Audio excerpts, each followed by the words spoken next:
Even with the best heat protectants, you can still suffer damage. I did not know.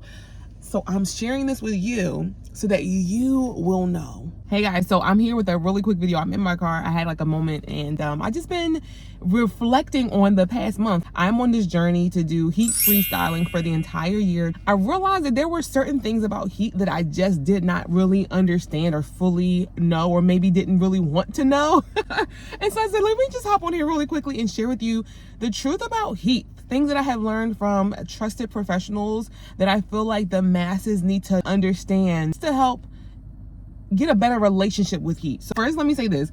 Heat is definitely not the enemy, okay? So just get that out of the way. All of 2025, if you've been following me, I have really been sharing my journey of recovering from extreme breakage.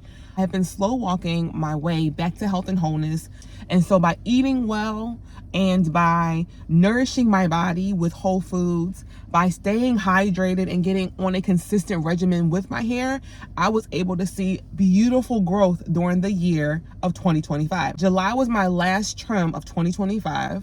I was taking care of it as best as I knew how. I was doing a lot of heat styling. I was in a silk press at least one time every month. I wore my hair in a silk press more so than I wore it in its natural state or curly or, you know, more natural style. And then when I went to get my ends addressed this past February, I discovered that my hair shaft was completely relaxed. I didn't really understand what that meant at first, but this, as I was talking to my girl, she was like, basically, your hair curl pattern is not completely straight, but there is clearly signs of damage to your hair from heat styling, right? And so we started to talk, and she knows that I do silk presses. She's like, between silk presses, are you going in between silk presses and trying to press your hair out? And I'm like, you know what? No, I am a heat safe girl, okay? I preach heat safety. Only do the 2-pass method. That's it. If you've been seeing any of my videos, I don't go any higher than 380, 390 for the press part. I'll go back one more time at like 360 to curl the ends. That's it. I don't even go over that curl again. If I curl it and then it comes out a little flicked, I'll take my fingers, wrap it up, and just put a pin in it. I don't go in between. I let the pin girl take care of me throughout the duration of wearing that silk press. And so we were talking and talking and talking. What I learned is that it's not just about being safe with your heat. It's about being mindful of the frequency with which you're using heat. So one of the first things that I learned that I didn't really understand is that everybody's hair, number one, is different. So this might not apply to you, but for me and my hair, I was definitely doing heat styling too frequently. As safe as I was, using the proper products, doing heat protectant, not going in between silk presses to kind of freshen things up, letting my hair do what it's going to do after I press it. I was doing it too frequently. So the encouragement to you is to be mindful. If you are someone who is embracing heat styling, be mindful of your frequency. What I learned is that it could be one good time, okay, that you press your hair one time too many and you can suffer damage. I did not know. I didn't know, y'all. I didn't know. And so I was like, well, what about these straight hair naturals? Maybe that's what I want to do. A straight hair natural does means that you are in heat straightened styles the majority of the time when you wear your hair. I realized anything that alters your curl, anything that alters the state of your curl lends itself to being damaged or could lead to damage. It doesn't mean that you can't have thick, bouncy hair and you've been straightening it and it doesn't thrive. That doesn't mean that, because again, growth and length retention, two different things. That was a big eye opener in 2024 for me. So you can grow beautiful, healthy hair, but you can have issues with maintaining what you're growing because of what you're doing to the hair that's growing. She says, sis, listen, if you want health and wholeness with your hair, you want your curls to pop. And so we need to reintroduce you to your curls. And so that's the journey that I'm on right now. So we cut off a significant amount. We got rid of the majority of the breakage that I had already needed to get rid of. And then we had to get rid of some of the heat damage. And so here we are, okay? The second thing is I learned that I didn't know. And again, I am a heat safe girl. And I find myself someone who I'm a student at heart. I love to learn. She shared with me that there is a difference between direct heat and then indirect heat. Okay, I did not know. I thought all heat was created equal. Just be mindful of the temperature. That's all I thought. No. So direct heat, which is what I am avoiding for this year, includes those flat irons, curling irons, hot combs, things where the heat is literally directly on your hair, okay? I am avoiding that type of heat styling. For indirect heat, sometimes that can be with your blow dryer, and most often that's going to be your steam caps, which I love my steam cap. It is amazing. I also am going to embrace and invest in a hooded dryer. I used to have one, but I was like, what's the point of having this? I got a blow dryer. But the hooded dryer really gives you and helps to lock in moisture in your styling without it being direct heat on your hair. So that was the second thing, being mindful of not just the safety of your heat, not just the frequency of how you're using heat, but also being mindful of direct and indirect heat that you're putting on your hair. A side note that I had to learn about indirect heat is that blow dryers have temperatures. Huh? Like, I knew like hot, warm, cool, because when I blow dry my hair, I usually will start off like hotter, and then I'll push the little button so that as I get to the ends, which are the older parts of my hair, I was going into the cooler portion. So I'm like, ha ha ha, cool, ha ha ha, cool, pressing it, right? However, I didn't know that even with that, you have to be mindful of the temperature. I didn't know. And so when I did my research, my blow dryer, the hot setting is very hot. Okay, I don't have the exact numbers in front of me right now. I'm in my car, but when I looked it up and after I was talking to her, I was like, oh my gosh, my blow drying was even too hot. I wasn't drying it to the point where I was over drying it and it was dry and brittle. It felt good and I was using heat protectant. However, even with the best heat protectants, you can still suffer damage. Even with the best heat protectants, you can still suffer damage. I did not know. So I'm sharing this with you so that you will know. On this page, we are wanting to get to a space of health and wholeness. It's not just about length. It's not just about having a fly, silk, bouncy press, which I love a fly, bouncy, silky press, which I feel like I figured out how to do it. Now I need to learn how to take care of my actual curls. And I think the third thing is, which really doesn't necessarily have to do with heat, but I feel like it just has to do with us and our individual journey. I want to encourage you to get to know your hair. And it's interesting that the women who have typically hair that is thriving, where they are able to press it out and also have a beautiful, natural, their curl pattern is still intact, they are very intentional about how they use heat.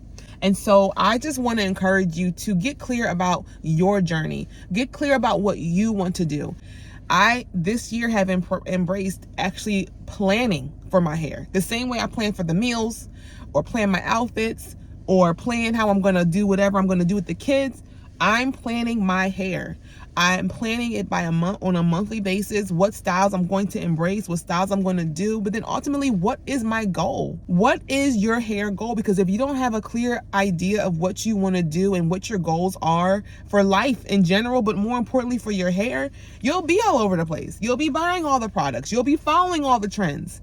You can't do that. When you know what you need to do, it'll help you get focused. My goal is just to get to a space where all I need is a dusting. I am over having to continuously cut my hair.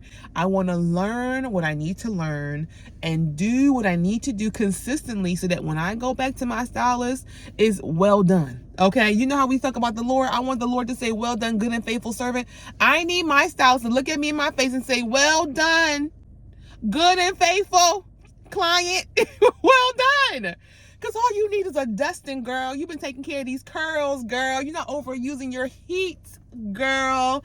You're wearing your silk bonnet and wrapping your hair at night, girl. You're washing your scalp and hydrating and moisturizing your hair, girl. Well done, girl. Well done. Right now, again, I am in these styles. I have found some ways because I really do. I love wearing my hair in a silk press. I love it. I'm not even going to front y'all. I love a silk press. I love it. I love it. I do.